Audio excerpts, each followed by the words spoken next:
Robson Gracie Jr. Fala, Jean Jacques. Você quer conversar em português ou em inglês? Você que sabe, cara. Você não é melhor. Você faz inglês, né? Então vamos em inglês mesmo. A gente faz, a gente pode fazer os dois. Pô, primeiro eu vou te apresentar mais ainda para as pessoas. To me, growing up and being older than the most of you guys that are the following generation, Robson Gracie Jr. is the youngest son. I know you have sister, but you're the youngest son of Robson Gracie. You're the youngest brother of Renzo Gracie, Ralphie Gracie, Ryan Gracie. Been living in New York. I know it's been 3-0 at Bellator MMA. And it's incredible for us to see the following of the generations to maintain the legacy and the tradition. Pô, Robson, pô, thank you for having that, give me that chance to talk to you. And I have questions for you, Robson. How is it for you to be son? I'm going to ask first about your dad, son of Robson Gracie. Because, you know, your dad, like many members of the family, had their time and they did their mission. But how is that kind of coming from your dad that it's all of them to me is a superhero and follow up? And I'm going to get to your brothers and I'm going to get to your grandpa too. But how is that? Be the son of Robson Gracie and be named Robson Gracie. How is it, man? It's first an honor to have the same name as my father and represent. What can I say about him? You only have to know him a lot to. He's an amazing guy here, and be his son, like growing up next to him. I learned a lot from him. Not like we think. Many people think, okay, just as a fighter, but the way he takes the life, you know, the way he treats people, all the kids, people around him, they make everybody happy. So I try to give that the same feeling to my daughter. My dad was when I was young, he was great with me. Like he taught me a lot. He taught me a lot of things in to how to deal with life, how to deal with the tough moments of life, and that's what I take the most. That spirit. I remember you as a baby. You know, I met your mom, and I remember you, and as a little kid back in the early days in Brazil. And now the question: how do you feel now? So now because you live basically with Renzo, you know, your older brother that you, even though you have Charles and more people, but Renzo is the one that I asked him and told, like, the young generation, I was looking for Renzo to be their instructor, their mentor. How is it to be with Renzo, which, man, he not only made history, he created history and continued to do so with himself, but not only with himself, but bringing all of you guys to be in the same level, the best level you can be in Jiu-Jitsu. How is it to be a brother Renzo, to hang out with Renzo, to feel the pressure, but I think most important of all, in the love, because I think Renzo has that kind of love that he will taking care of everyone. How is it for you, Robson? Exactly. Unfortunately, I didn't have the chance to meet Halls, but people say it's the same was with Halls, the same as Renzo. He was able to unite the family, you know. I think Renzo is first one. He's a leader. He's a true leader because at 53 he's still fighting, so he motivates us on a certain way. So he's once I called him a general. He said, no, not general, I'm a soldier because I'm in the front line. So that's really motivate us. And I don't have words to say, man. If you look into my wall, I have a lot of pictures of him fighting and smiling. That's one of my favorites. And that thing has a head it's hard to explain. He's a true leader because he really cares about them. You know, he's a simple how can I say, a simple example. Once he was walking the street and a homeless woman came to him and he gave a hug and a kiss on her chest and said, everybody was like, Renzo, you kiss the homeless. Then he looked to the guy and said, I know her more time than I know you. So how am I gonna do that? How am I gonna kiss and hug a friend? I don't care if she's homeless. I don't care what it is. So that's the thing Renzo had. And the spirit they gave it to us as a fighter, as a coach, that's amazing. I remember when I signed up to fight and I came to him and said, Renzo, I have a fight coming up. I was kind of worried. I was kind of, in 2 months, you're going to have a fight coming up. So he looked at me, man, I have a fight coming up. I said, okay. So, and now he turned to me, what do you want? A hug? Go train. So the way he motivated us is amazing. I remember my first time here in the US, I was at his house and we just drive around and he passed in front of a flower shop. And then he looked to the flower shop and said, look, this flower shop, the guy's selling that. He's my friend, he's selling that. And I have an amount of money that I save and I can give it to you and we can buy the flower shop and you're going to have a great life. You're going to have a calm life. You're going to travel 2 times a year. You're going to have a nice house. The guy can take care of his life really well. Then I look at him and say, what do you want? You want to be a fighter or you want to do the flower shop? Because I can help you. You're going to raise your daughter. You can have more kids after. You're going to have a really good life. Or you want to be a fighter and walk my path really hard. That's not going to be easy. I look at him. Burn that shit. And he's smiling. Then he's smiling. That's the answer I want to know. That's it. That's the true answer I was waiting for. So welcome to US. Now you can live here. Let's go. Let's set up the things. So that's he motivates you as the same way that my dad motivated me with the small things, you know. So that's great about him. You know, he's a true leader, a great brother. He takes care of everyone. That's why I have a lot of pictures.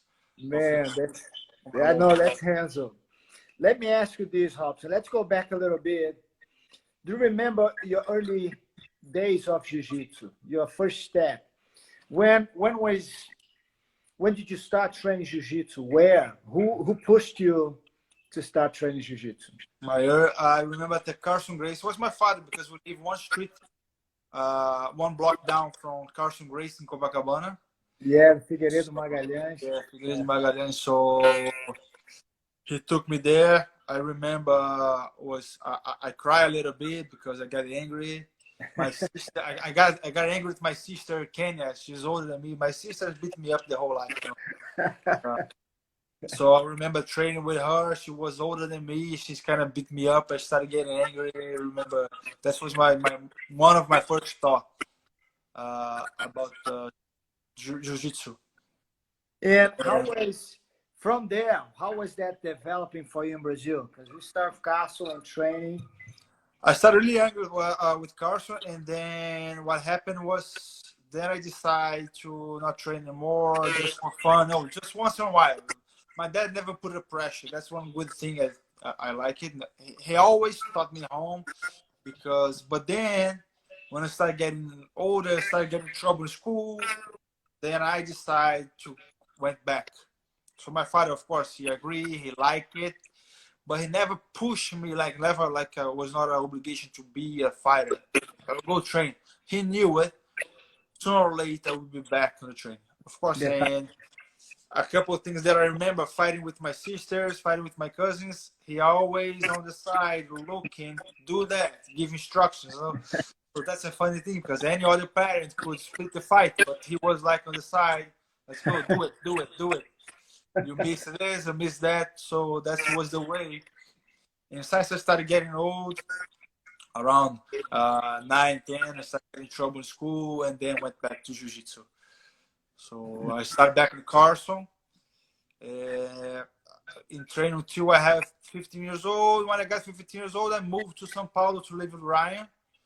Stayed there with him for 3 years. Then moved back to Rio to train with Bordeaux. That's where I got my black belt.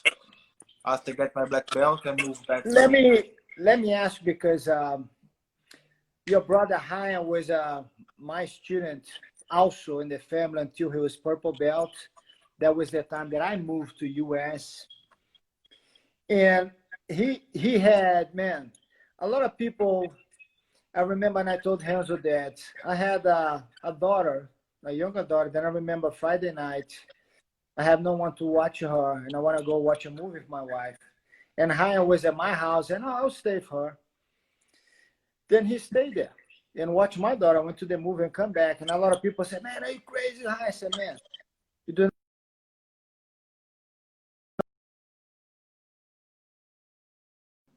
do not understand that in the environment that Ryan grew up, hands and half, and I was a lot of times at their house is so much love and respect and care about each other." And I told my students, I said, "Man, you're crazy." I said, "No, go to my house now and do something to my daughter, see what happened to you." I trust her more with him than trust with you.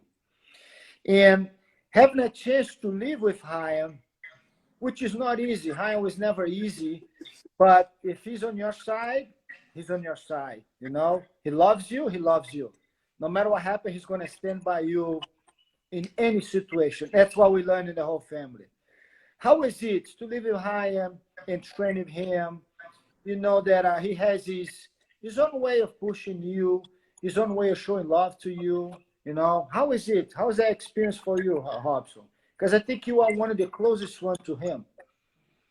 Yeah, I was first was like I remember when how it started. My mom passed away, so it was kind of sad with Difficult that, time, yeah. difficult time. And then he came. He shows up. Now let's go. Come to São Paulo.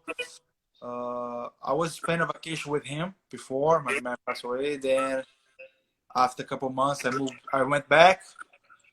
And then he called me, "No, let's go. Let's come to São Paulo. Let's live with me, train hard and stuff."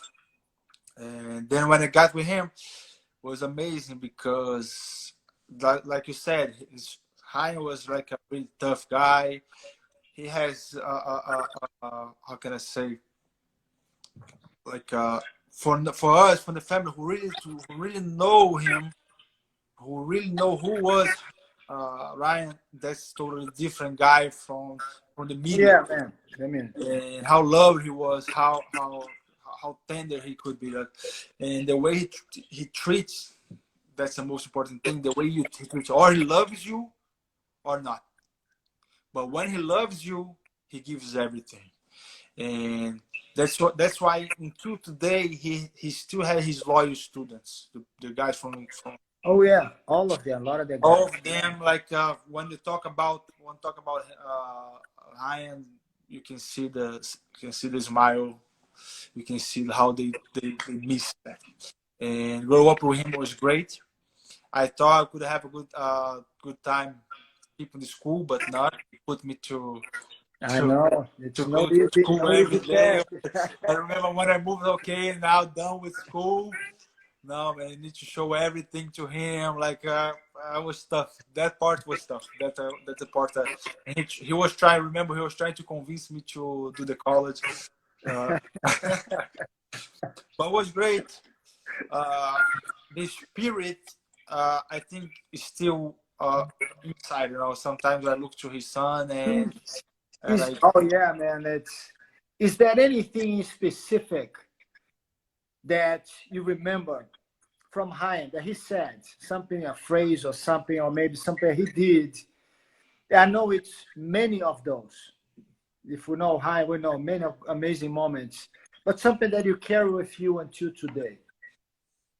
don't be afraid. No, bad things gonna happen, but if you need to be ready more here and on the heart than anything.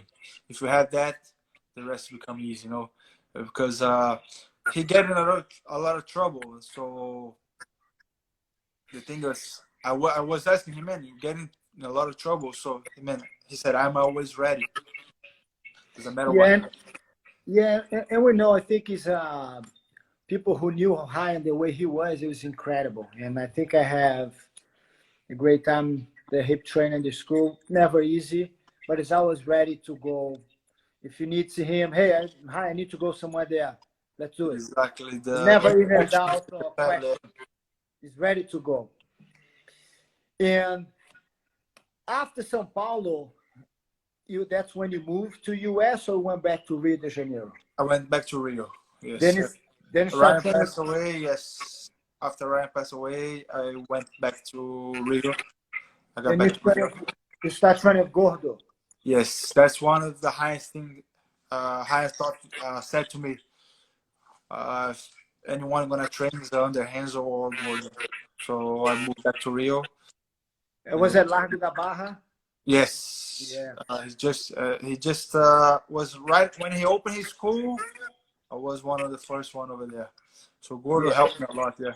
I know. Gordo is an incredible guy, which also trained with me until he was purple, almost brown belt. And like he's part of our family. He's a family. He's in our family. You know. Then you trained there for a few years before you moved to US. Exactly. Then until I got my black belt, and by this time I was going back and forth to Renzo. Like I spent 2 months, go back to Rio, spend a month. I tried to went to London before with coming Roger. back.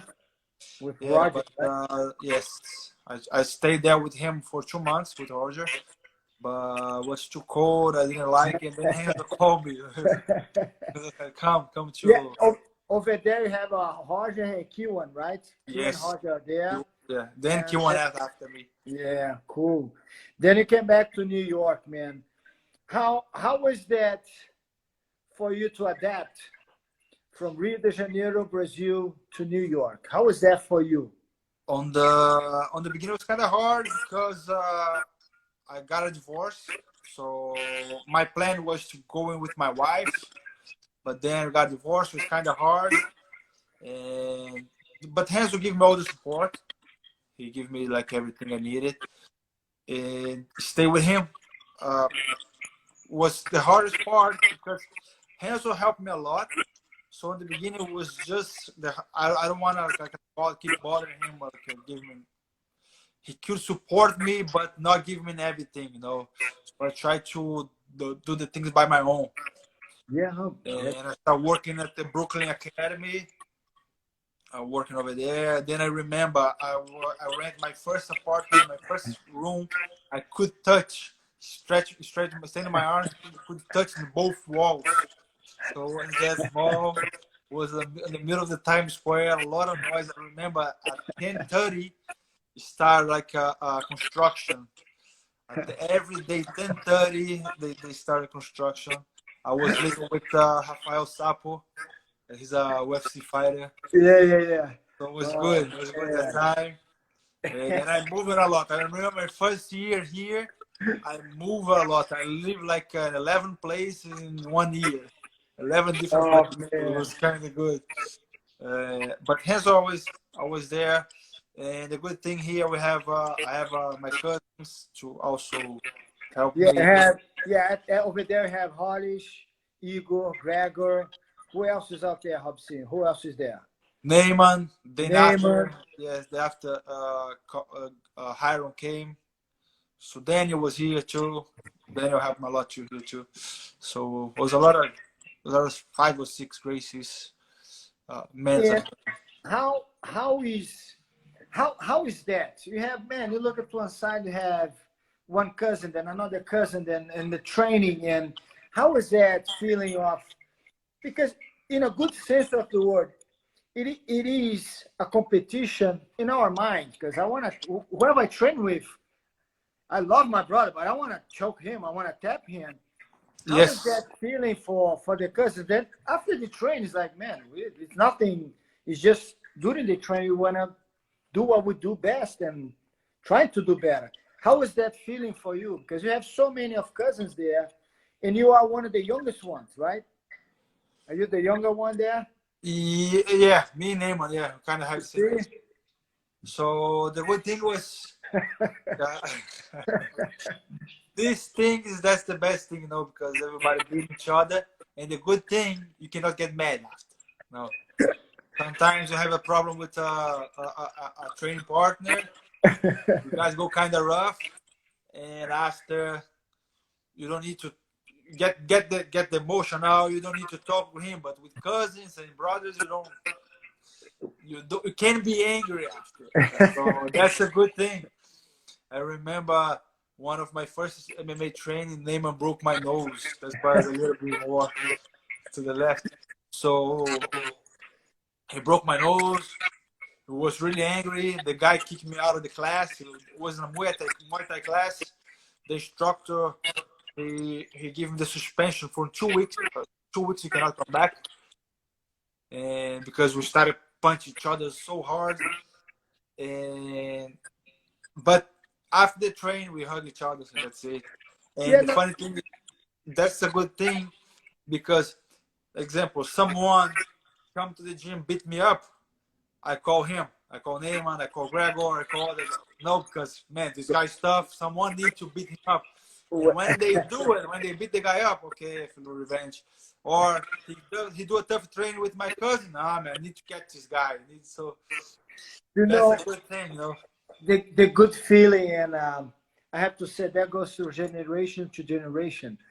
Every time somebody comes to the school, someone has to get that guy, you know. Yes. And we know that the feeling is, if my cousin or his anybody gets a guy, it's like we are getting the guy, you know. True, that's it. That's the feeling we have. Man, I don't know. Maybe I'm gonna go first, get that guy tired. Somebody after me come and finish the job. But we always have that. We feel happy for whoever does that. We feel very happy as it was us. And what I know in a way, since as little in the family, we train jiu-jitsu to be ready for a war. That's how the mentality. We're ready for a fight. And if you then have tournaments that a lot of people like to do to test yourself, but we know down the road for a Gracie member, when they reach out the highest level, the black belt, most likely the next step is to do a vale tudo. You know, I think most of the higher belts in the school, the family members, once they reach out the highest level, say, you know what, I want to test myself.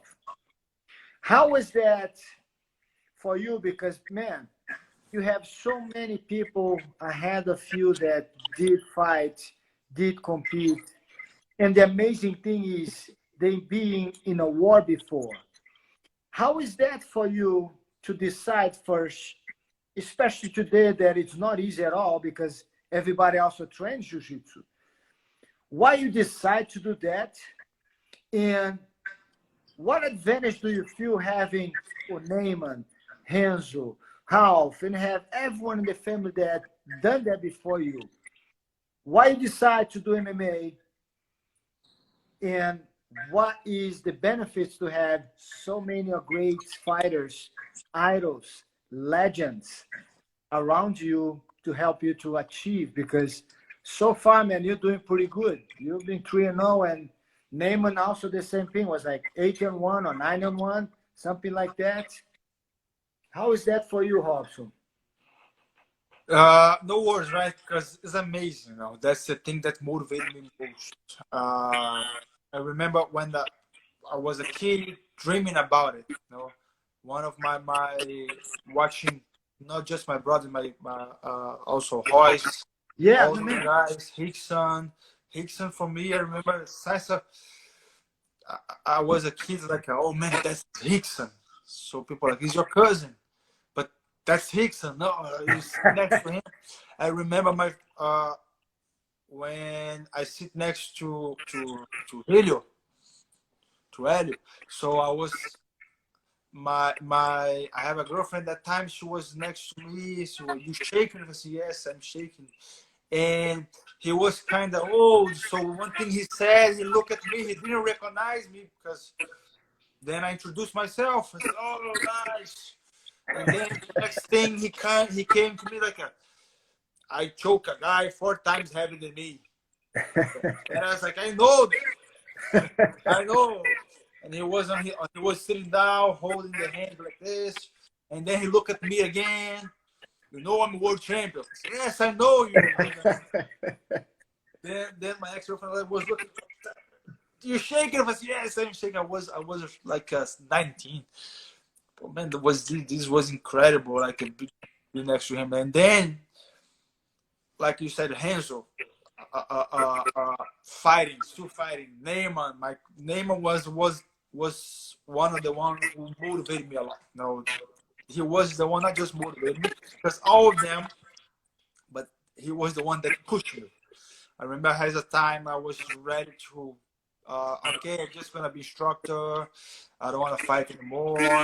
And then he said, "No, man, let's go, let's do it." He started pushing me to train more, like to train as a fighter, like with a desire to be a fighter. It's a different mentality. It's a different It's a mentality. different mentality. Yeah, when you train for, I think that's a great thing about jiu-jitsu because jiu-jitsu is literally for all.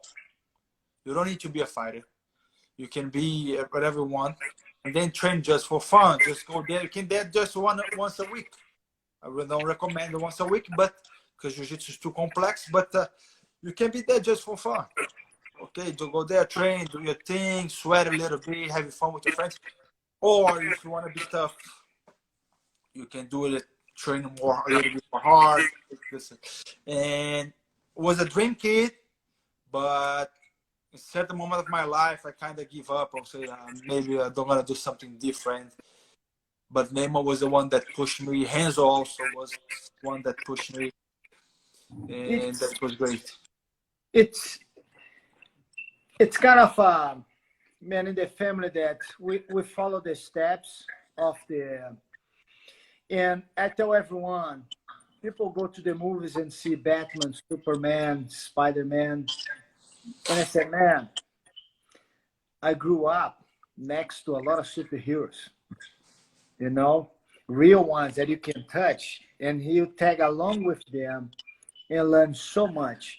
In our family, we have so many heroes, man, starting from it's my uncle, your grandfather, Carlos Gracie, Hideo Gracie. Then you come down, we have so many. You have Carson Gracie, you have your dad, Robson Gracie. Then you go down, have Hickson, have Royce, then you have Renzo, then you have Ralph, then you have Ryan. I mean, then you have Neyman, all the new generation. It is incredible. And you're not only being a part of the history, you continue the history of the family and also writing a history because you know you're going to be remembered from the next and next generations of the family also as one of the heroes.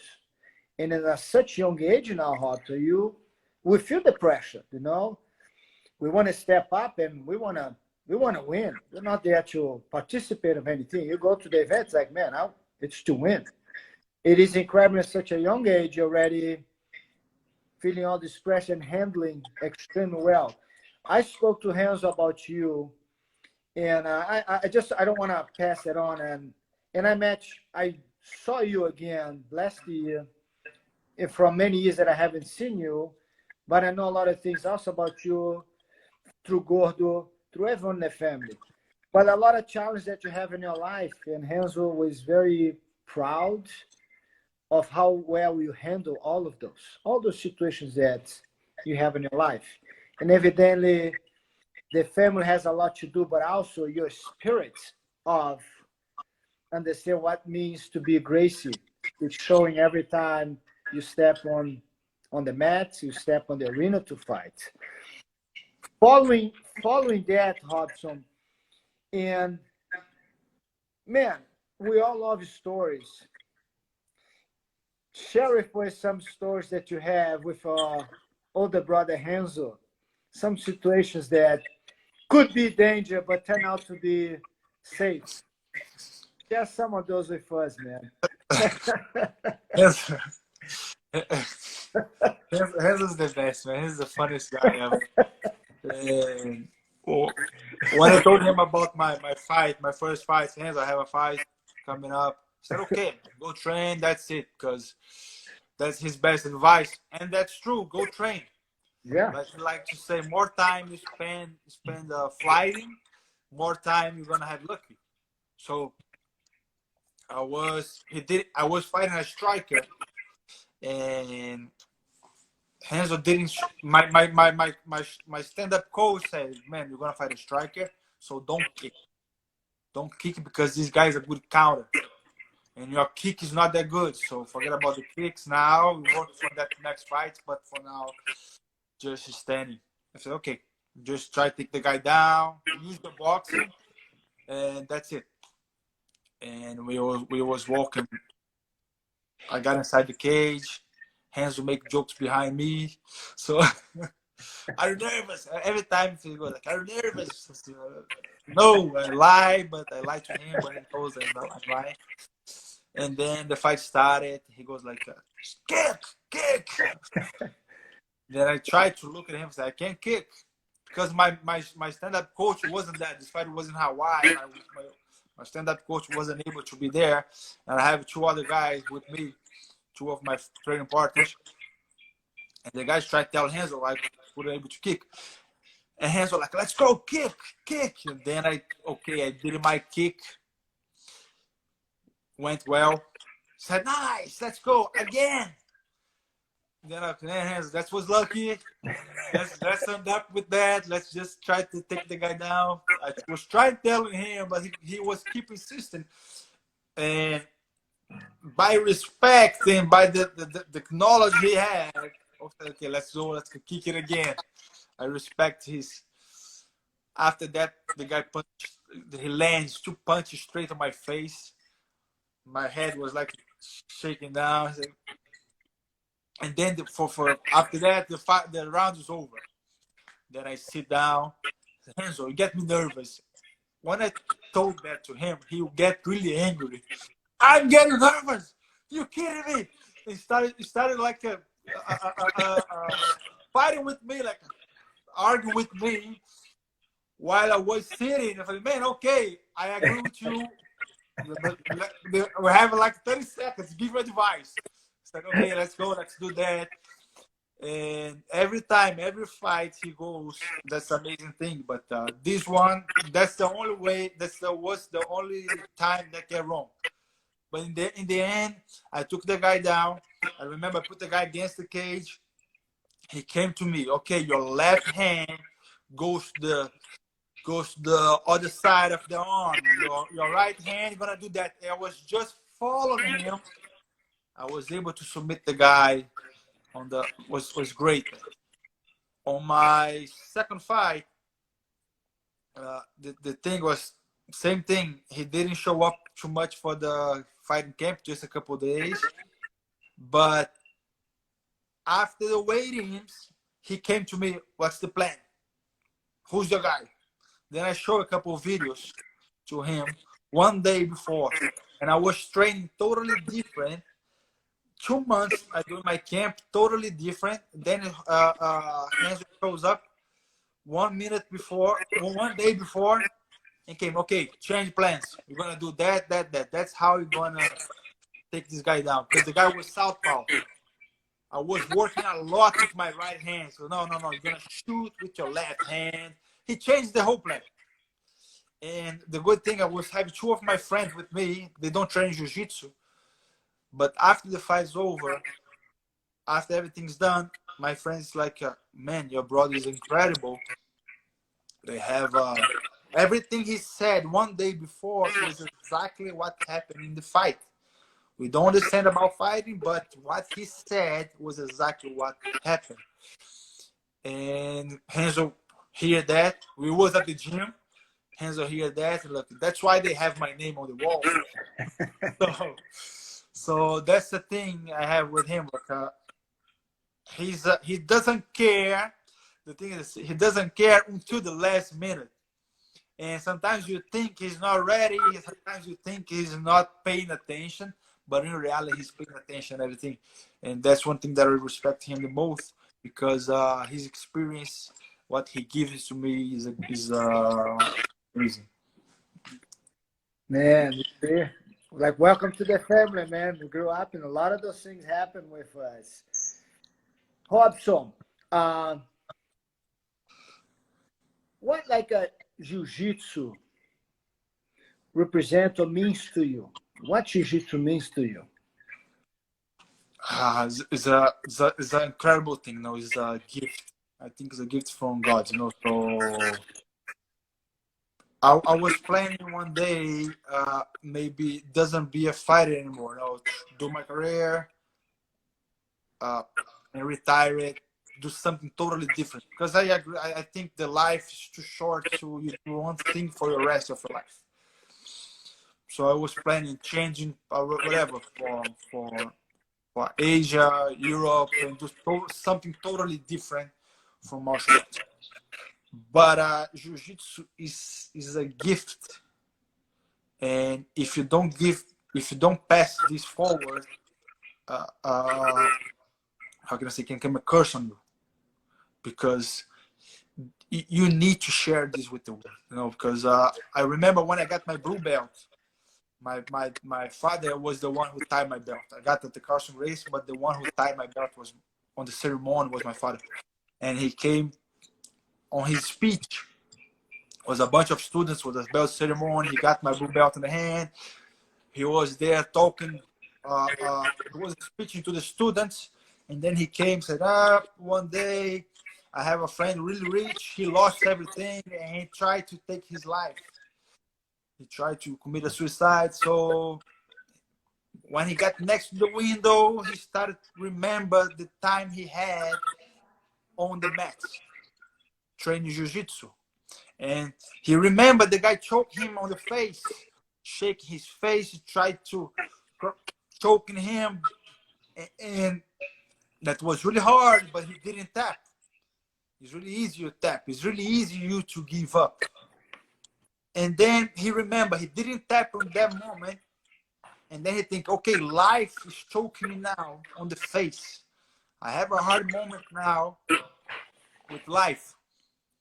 I didn't give up training at the academy. I'm not going to give up on life right now. So he changed his decision and he moved on. So the thing was, jiu-jitsu can change a life. You know, you see how many kids who open a school and all over the world just because one day they decide to start a jiu-jitsu. I have a kid called many times world champion Caio Terra. He never thought about training jiu-jitsu until one of my friends beat him up at the school. So my friend beat him up at the school. Well, okay, you're gonna train jiu-jitsu. Imagine if he didn't have that problem. Now he changed how many black belts he's given, how many lives he's in. So jiu-jitsu is a thing that you can change a life. So you can. I teach the white belt class, and you saw a guy. Sometimes you think, you look to them, what this guy is doing here? The guy don't even know how to tie the belt. But when he walks, after 2 months, after 1 month, you see the guy change his attitude. Even to talk with the girl he likes, even on his work. So that gives attitude he needs. So jiu-jitsu can really change a life. I remember Velho like to say, I can change any bad chicken into a man. So that's it. And if you have this gift, like as a black belt, and you don't pass this forward, many people think, okay, Carlos. One thing Carlos Gracie said is jiu-jitsu is for all. That was his desire. So that's why he started teaching jiu-jitsu. That's why he did it, because we could keep to us, just us. Let's keep us from here. Don't teach it for anybody. But jiu-jitsu really for all, because you can change a life with that. You can change a totally mentality with that. And I do ask, you know, every member of the family, I'm going to ask that. And evidently, each one has the same sometimes or different views or feelings about it. What it means to you, Robson, to be member of the Gracie family? That's another privilege. I enjoy that. I know it's a privilege. I know like many doors will open just by when I show up my name. Like, that's not a lie, but I will try to use this privilege and make that worth. So the thing is, being a Gracie is know you have someone by your side. You have is a different spirit. You know, that the warrior spirit. I don't think like we we fight because we like it because we want to get money. I think we fight because it's something inside of us telling that. You know, it's something inside of us pushing us forward. Because okay, you like it, that's okay, but it's not really because we like it. Because it's something spiritual inside us pushing us forward. So and the grace that like we said before is knowing someone gonna cover you after any trouble. You know, like I happened before. Uh, one of the great when Healer lost, Carso came after him. So always as an if you get in trouble, always gonna have someone to save you after that. And did you ever thought you today would be well known that the way you are, you know, because I know your father is Robson Gracie, but a lot of people around the world now also know Robson Gracie Jr. You know, you have the prior generations of our family that open doors for the next one to come in. You know, it's a gratitude that we all have to the prior generation and very proud of the fallen generations to do what they do. Did you ever thought in your life you will be part of the history, making history with everything that you're doing? Because we know a lot of the family members, they have a bigger job than the other ones, but not taking any credit of any of the ones that did not fight in MMA. But you have to be realistic today, man. You already did 3 fights, 3-0. But did you ever thought you would be someone that people recognize today? All the family members knows who you are, for sure. It's different than when you're younger. I don't think now is you're shaking when you're next. It's the young shaking now when they're next to you, watching what you've been doing. But did you ever thought or dream, Hobbs, you're gonna be in the position that you are today, man? I Right, not only part of the history, but also making history. So that was like I said, my dream as I was a kid, not just to be a fighter, but to motivate the next generation to be a fighter. So I think I still have a lot of work to do. I think I have a lot of. I'm writing my name. Let's say still in the middle. I want to have more things to do. I want to keep fighting and prove that because sometimes in the family, especially a family of a fighter, to you to have a voice, you need to be one of the fighters. So You are, but you are. yeah. You But know? I wanna do more. No, just because just to be a fighter. Okay, I'm tough. Have a belt. That doesn't worth nothing if you don't motivate the next generation to keep doing. But you know Okay. now that you you're already leaving a legacy. You know, it's already a lot of people in the family will follow the steps that you're taking and the ones that you already did. It's incredible for us to see that generation doing such an amazing job in a different time. Now I have a question to you, Robson Gracie Jr. Who is Robson Gracie Jr.? That's a hard question.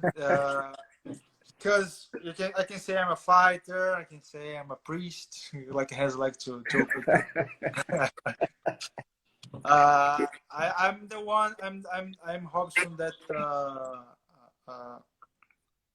it's hard to say because the thing is, like I said, if I become a champion, get a belt around my waist, and doesn't motivate people, that's not what I want. I want to make a legacy, like helping people. So that's why sometimes I think just being a fighter is not a thing that I want to do for the rest of my life. I want to change for something different, totally different. But my goal for sure is motivating people.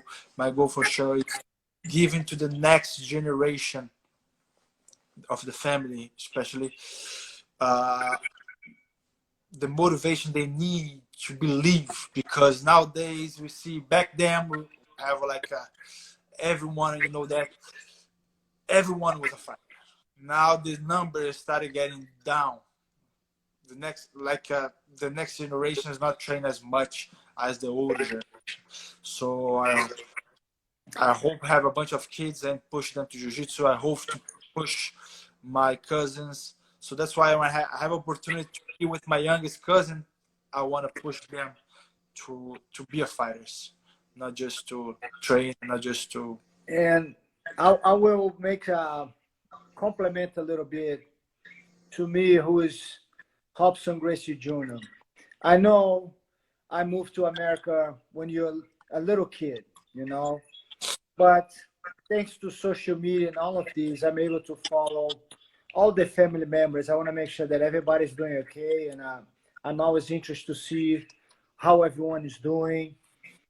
And to me, it's from the generations before you, and it's incredible now because life wasn't easy on you. And I think you have that spirit of fighter inside of you. You are an incredible, to me, it's like I would say kid, but you're an incredible person. When I met you, you know, we have some conversation when I was at Renzo's house with you. Following and creating your own way also to do things on and off the mat. And I wanted to know there's no doubt, man, no doubt. I have a lot of students that know very well who you are. They follow you. They was like, man, that's a great guy. The way he does things, the way he fights. Yeah, man, I want to just congratulate you, Robson, to continue to do what you do, to continue to be the person that you are. You know, it's I know when I spoke to Renzo, brother, I know how much he cares about you, and more important too is how much you care about all the members of the family. You know, this is incredible, and you're not part of history. You're making history, and I'm very proud to see that. And hope to see you very soon in person. And please do continue to do what you do, Robson. Make all of us proud as you do. And I think the most important too, continue to inspire all of us. You inspire Renzo, you inspire me, you inspire all the older ones before you to make sure we go on the mats and train. So, man, the younger generations, it's pretty damn good. I better also continue to do as much as I can. But, man, congratulations. I love you, man, you know. And I know that we are here for anything that we all need. And, yes, I know you got my back, and I got your back, too. And looking forward to see you very soon, Robson, okay? Brigadão, fera. Obrigado. Monte de gente aí. Tu é demais, meu irmão. Tamo junto. Hoje eu vou tirar aqui e deixar só o bigode, ó, pra quem tá perguntando. Tá todo mundo, uma barbicha aí. É pra deixar o bigode, o pessoal tá perguntando se eu vou pintar o cabelo, que o Neymar pintou o cabelo de boa, o pessoal tá perguntando. Mas em breve o bigode. Beijão, fera. Espero vê-lo em breve, tá? Beijão, tio. Deus, Robson. Valeu, obrigado, campeão. Tamo junto.